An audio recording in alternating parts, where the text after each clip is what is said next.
नमस्कार दोस्तों। मैं आपके बीच एक ऐसा वीडियो लेके आया हूँ जो कि बहुत ही ज्वलंत मुद्दा है और मैं बात करूँ फ्रेंड, इंडिया में इसके 20 करोड़ पेशेंट्स हैं। 20 करोड़, जी हाँ। मैं बात कर रहा हूँ blood pressure, high blood pressure, low blood pressure की। तो फ्रेंड्स, ये high blood pressure, low blood pressure, इसका जनरली कारण क्या है? अगर हम जानना चाहें इसका कारण, तो फ्रेंड्स सबसे जो मूल में कारण है वो है unhealthy life style.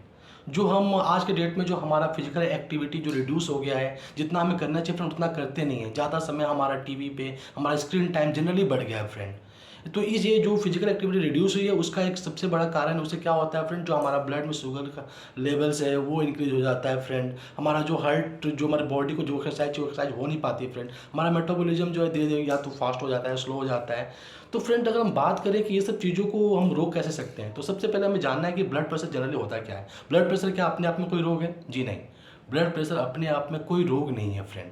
Blood pressure generally क्या होता है, वो फोर्स है, वो ताकत जिससे हार्ट हमारा जब ब्लड पंप करता है हमारे सर्कुलेटरी सिस्टम में, तो जिस रफ्तार से हमारे धमनियों को हिट करता है और इतना तेज प्रेशर रहता है ताकि हमारे शरीर के सभी अंगों तक पहुंच जाए।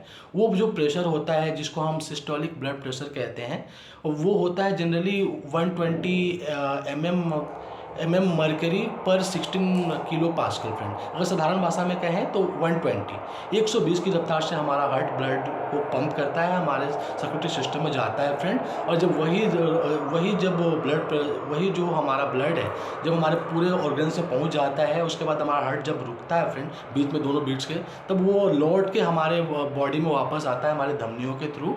और जब वो लौट के आता है फ्रेंड, उसकी रफ्तार रहती है 80।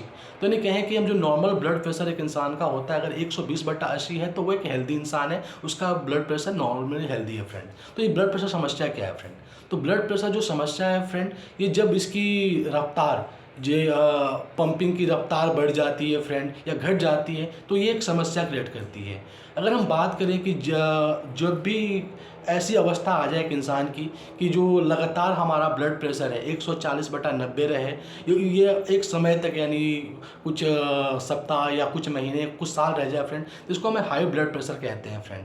और उसी तरह अगर यही घट जाए फ्रेंड, घट के मतलब 120/80 से और घट जाए, 100/70 हो जाए या 90/60 हो जाए फ्रेंड, और ये लगातार इसी लेवल पर रहे फ्रेंड, तो ये लो ब्लड प्रेशर होता है। और ये दोनों ही केसेस में घातक है। लो ब्लड प्रेशर भी इसलिए घातक है फ्रेंड क्योंकि जो हमारा प्रेशर होता है ब्लड का, जब वो जिस तेज़ी से प्रेशर डालता है, वो उतना प्रेशर होता नहीं है कि हमारे शरीर के सभी अंगों तक उस ब्लड को पहुँचे फ्रेंड।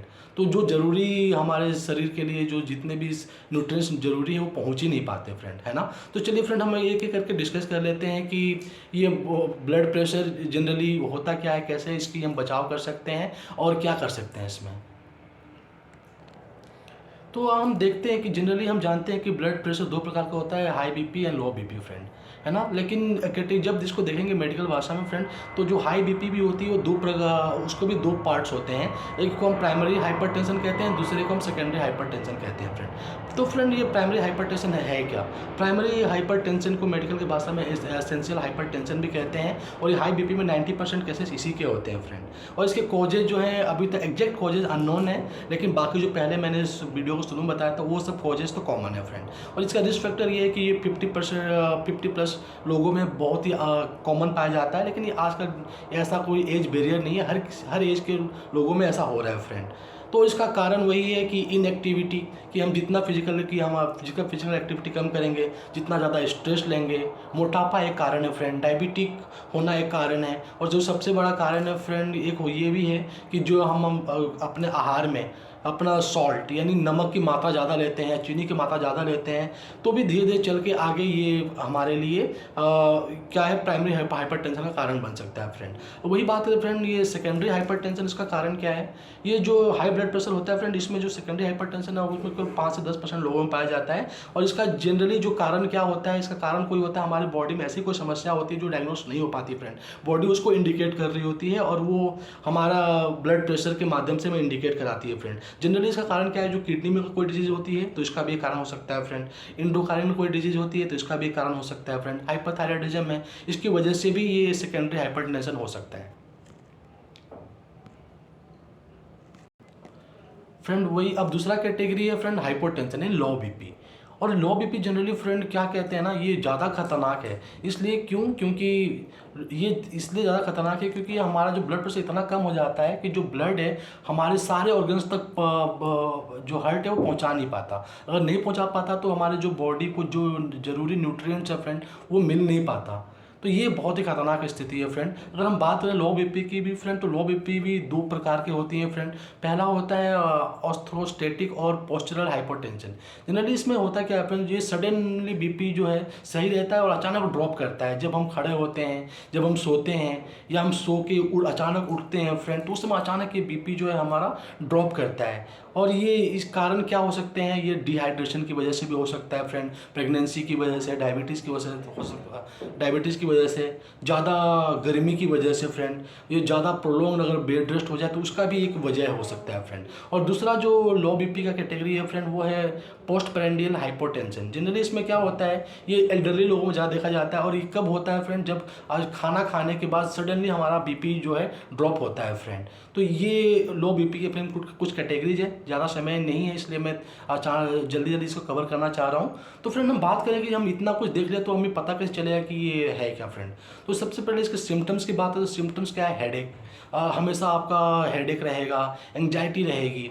एंग्जाइटी मतलब घबराहट रहेगा फ्रेंड, डेजीनेस, हमेशा सोने का मन करेगा।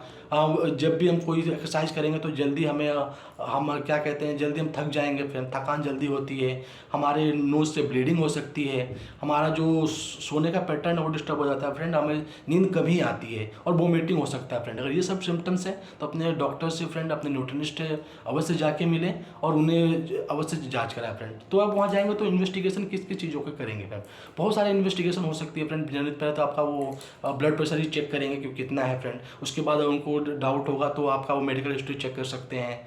आपको फिजिकली एग्जामिन किया जा सकता है, CBT test, sodium potassium level का टेस्ट है ना फ्रेंड, ईसीजी, लिपिड प्रोफाइल, ये सब सारे टेस्ट होते हैं। अगर ये डॉक्टर आपको रिकमेंड करेंगे ये कराने के बाद, ताकि आपका प्रॉपर इलाज हो सके फ्रेंड। तो फ्रेंड इसकी ट्रीटमेंट क्या है, तो ट्रीटमेंट की बात करें तो फ्रेंड बेसिकली मैं उस ट्रीटमेंट की बात कर रहा हूँ जो हम अपने घर पर बैठे बैठे कर सकते हैं फ्रेंड। तो पहला है कि हमें रेगुलर एक्सरसाइज, हमें रेगुलरली फ्रेंड एक्सरसाइज करना है। इससे क्या होता है, हमारा बॉडी फ्रेंड ठीक रहता है और बहुत सारे जो रोग हैं इसको दूर कर सकते हैं फ्रेंड। और सबसे बड़ी बात है फ्रेंड, हमें हेल्दी डाइट लेनी है। हेल्दी डाइट्स का मतलब घर का बना खाना खाएं, हरी सब्जियां खाएं, है ना, ऐसे फ्रूट्स खाएं जो कि ऑर्गेनिक हो, ऐसे खाना मतलब जो हमारे वीट्स हो गए या हमारे राइस हो गए सब ऑर्गेनिक हो तो बेहतर है फ्रेंड्स। क्यों? क्योंकि ये जो पेस्टिसाइड्स हैं वो भी हमारे शरीर के लिए बहुत ही ज़्यादा हार्मफुल है फ्रेंड। तो सबसे बड़ी बात क्या है कि हम क्या कर सकते हैं कि अगर हमें लग रहा है कि ऐसी कोई दिक्कत है तो हमें अपने वेट को फ्रेंड बेसिकली रिड्यूस करना चाहिए, वेट को मैनेज करना चाहिए। हमें ज़्यादा कोई भी चीज़ को अवॉइड करना चाहिए जिसमें ज़्यादा सॉल्ट हो, ज़्यादा उसमें ज़्यादा शुगर हो फ्रेंड। या अगर कोई रिफाइंड ऑयल में कोई तली चीज़ें हैं तो उसको फ्रेंड परहेज़ करें, है ना। जंक फूड को बेसिकली परहेज़ करें, है ना। मैदा से बनी चीज़ों को अगर परहेज़ करेंगे तो हमारे लिए फ्रेंड बॉडी के लिए बहुत ही बढ़िया है। तो ये तो फ्रेंड रही बात है कि जो ट्रीटमेंट जो कि हम घर पे कर सकते हैं फ्रेंड। ट्रीटमेंट नहीं, बेसिकली हम क्या प्रिकॉशंस ले सकते हैं जिसके हम ठीक हो जाए फ्रेंड। अगर हम बात करें एलोपैथी में फ्रेंड, एलोपैथिक में अगर आपको हाई बीपी लो बीपी हुआ है तो आपको डॉक्टर हमेशा कहेंगे कि ये आपको लाइफ टाइम जो है 1 गोली या 2 गोली लेनी पड़ेगी और रेगुलर टेस्ट कराने पड़ेंगे फ्रेंड। तो अगर बात करें फ्रेंड इसके ट्रीटमेंट का क्या है, तो मैं कहूँ कि फ्रेंड अगर हमारे जो नेचुरोपैथी है, हमारे जो सप्लीमेंट्स हैं जो कि विटामिन मिनरल्स है फ्रेंड्स, अगर उनको हम प्रॉपर ढंग से लें फ्रेंड तो क्या होता है कि हम इस पूरे जो प्रोसेस को हम रिवर्स कर सकते हैं। और इसको रिवर्स करने के लिए आपको क्या मैं बताऊं फ्रेंड, बहुत सारे लोग हैं जिन्होंने इसको रिवर्स किया है फ्रेंड, है ना। तो आपको कौन कौन सा सप्लीमेंट बेसिकली लेने चाहिए फ्रेंड, तो सबसे पहला जो सप्लीमेंट है जो सबसे ज़रूरी है फ्रेंड वो है ओमेगा 3। ओमेगा 3, जी हाँ, ओमेगा 3 जो सबसे ज़्यादा कहते हैं कि जो रिसोर्स है उसका सैल्मन फिश होता है जिसमें सबसे ज़्यादा ओमेगा 3 पाया जाता है फ्रेंड। इसका काम क्या होता है, ये हमारे जो ब्लड वेसल्स है उसको क्लीन करता है। और हम इससे जब ब्लड वेसल क्लीन होता है, जो ब्लड कोलेस्ट्रॉल है वो बॉडी में जो हमारे ब्लड वेसल चिपके होते हैं उसको क्लीन करता है फ्रेंड। तो हमारा जो ब्लड फ्लो इंप्रूव हो जाता है, इससे हमारा ब्लड प्रेशर जो है नॉर्मल रहता है फ्रेंड। एक और है कोएंजाइम Q10। ये बेसिकली क्या है, ये हार्ट मसल्स का फूड है फ्रेंड, और ये बहुत ज़रूरी है। इससे क्या होता है कि जो हमारे क्रेविंग, जो सेल्स की क्रेविंग होती है ना कुछ न्यूट्रिशन खाने की, वो हमेशा बनी रहती है। तो वो उसको जब खाना मिलता है तो वो क्रेविंग्स फ्रेंड रिड्यूस होती है। तो ये सेल्स को हेल्दी बनाए रखने में बहुत ज़रूरी है फ्रेंड। तीसरा फ्रेंड अगर बात करूँ मतलब कि विटामिन की, वो है विटामिन सी। वो पता है विटामिन सी कितना इंपॉर्टेंट है, ये हमारी इम्यूनिटी को फ्रेंड, इम्यूनिटी को इम्प्रूव करता है। जब इम्यूनिटी इम्प्रूव होता है फ्रेंड तो बेसिकली क्या होता है कि जो ऑक्सीडेशन प्रोसेस है, जब भी हमारा सेल, जब वो सेल में जब भी एनर्जी बनता है फ्रेंड ऑक्सीजन की मदद से, तो उसका ऑक्सीडेशन होता है तो फ्री रेडिकल्स रिमूव होते हैं फ्रेंड। ये फ्री रेडिकल्स अपने में बहुत बड़ा चैप्टर फ्रेंड, इस पर मैं एक अलग से वीडियो अवश्य बाद में बनाऊंगा। तो ये क्या करते हैं, ऑक्सीडेशन को फ्रेंड बचाता है, और बचाता है इसकी वजह से सेल्स डैमेज होने से बचाता है, तो हमारी इम्यूनिटी फ्रेंड इंप्रूव होती है। और जो सबसे इंपॉर्टेंट जो इसमें आता है फ्रेंड, वो कैल्शियम, मैग्नीशियम, विटामिन डी, ये फ्रेंड बहुत ज़रूरी है। अगर ये जब, लेकिन दिक्कत फ्रेंड क्या है कि हम कहते हैं कि कैल्शियम मैग्नीशियम ले रहे हैं, कैल्शियम और विटामिन डी ले रहे हैं फ्रेंड, लेकिन फिर भी हमारी बॉडी का उसको एब्जॉर्ब नहीं कर रहा है, इसमें कमी है फ्रेंड।